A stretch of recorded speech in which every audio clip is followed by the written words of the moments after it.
So imagine you're dealing with someone who's hoarding. Now, people who are hoarding are often older or neurologically damaged, or they have obsessive compulsive disorder. But then you walk into their house and there's like 10,000 things in their house.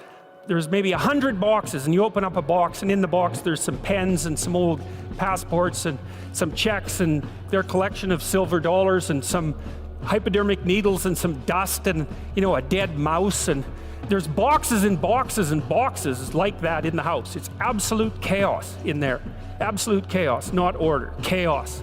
And then you think, is that their house, or is that their being? Is that their mind? And the answer is, there's no difference. There's no difference. So, you know, I could say, well, if you want to organize your psyche, you could start by organizing your room. If that would be easier, because maybe you're a more concrete person and you need something concrete to do. So you go clean up under your bed, and you make your bed, and you organize the papers on your desk, and you think, well, just exactly what are you organizing? Are you organizing the objective world, or are you organizing your field of being, like your field of total experience? And Jung believed that, and I think there's a Buddhist doctrine that's sort of nested in there, that at the highest level of psychological integration, there's no difference between you and what you experience. Now you think, well, I can't control everything I experience, but that's no objection, because you can't control yourself anyway. So the mere fact that you can't extend control over everything you experience is no argument against the idea that you should still treat that as an extension of yourself. Well, let's say you have a long-standing feud with your brother. Well, is that a psychological problem? Is that him? Is it a problem in the objective world, or is it a problem in your field of being? And it's very useful to think that way, because you might ask, what could you do to improve yourself? Well, let's step one step backwards. The first question might be, why should you even bother improving yourself? And I think the answer to that is something like, so you don't suffer any more stupidly than you have to. And maybe so others don't have to either. It's something like that. You know, like there's a real injunction at the bottom of it. It's not some casual self-help doctrine. It's that if you don't organize yourself properly, you'll pay for it, and in a big way, and so will the people around you. And you could say, well, I don't care about that, but that's actually not true. You actually do care about that, because if you're in pain, you will care about it. And so you do care about it, even if it's just that negative way. It's very rare that you can find someone who's in excruciating pain who would ever say, well, it would be no better if I was out of this. Sort of pain is one of those things that brings the idea that it would be better if it didn't exist along with it. It's incontrovertible. So you get your act together so that there isn't any more stupid pain around you than necessary.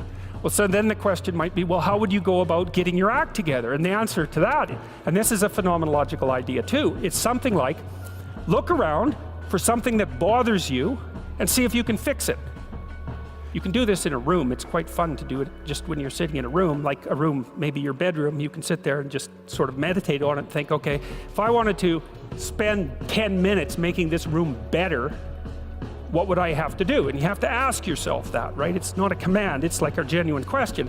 And things will pop out in the room that you know, like there's a stack of papers over there that's kind of bugging you, and you know that maybe a little order there would be a good thing, and you know, there's some rubbish behind your computer monitor that you haven't attended to for like 6 months, and the room would be slightly better if it was a little less dusty and the cables weren't all tangled up the same way. And if you allow yourself just to consider the expanse in which you exist at that moment, there'll be all sorts of things that'll pop out in it that you could just fix.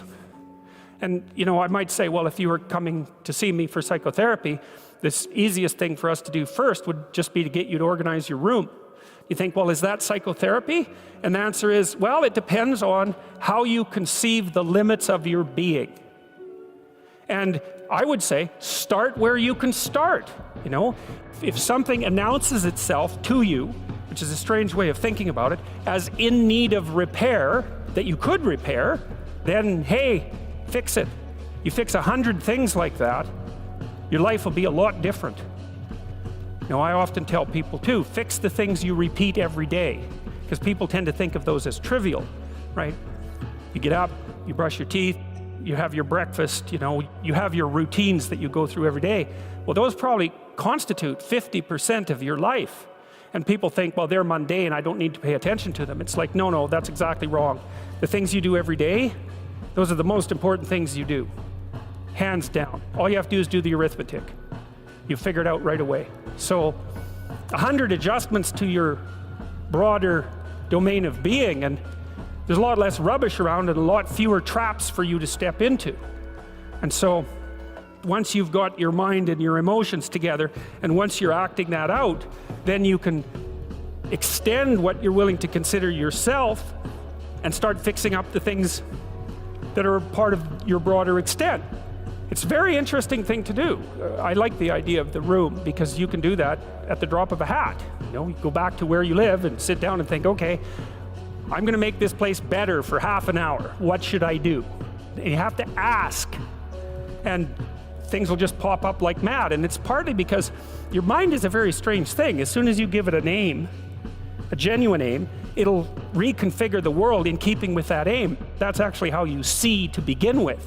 And so if you set it a task, especially, you have to be genuine about it, which is why you have to bring your thoughts and emotions together, and then you have to get them in your body so you're acting consistently. You have to be genuine about the aim, but once you aim, the world will reconfigure itself around that aim, which is very strange. And it's technically true. The best example of that, you have all seen this video where you watch the basketballs being tossed back and forth between members of the white team versus the black team, and while you're doing that, a gorilla walks up into the middle of the video and you don't see it. It's like, if you thought about that experiment for about 5 years, that would be about the right amount of time to spend thinking about it. Because what it shows you is that you see what you aim at.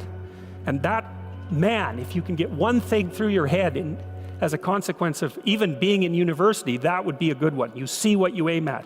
And so because one inference you might draw from that is, be careful what you aim at. Right? What you aim at determines the way the world manifests itself to you. And so if the world is manifesting itself in a very negative way, one thing to ask is, are you aiming at the right thing? Now, I'm not trying to reduce everybody's problems to an improper aim. People get cut off at the knees for all sorts of reasons. They get sick, they have accidents. There's a random element to being, that's for sure.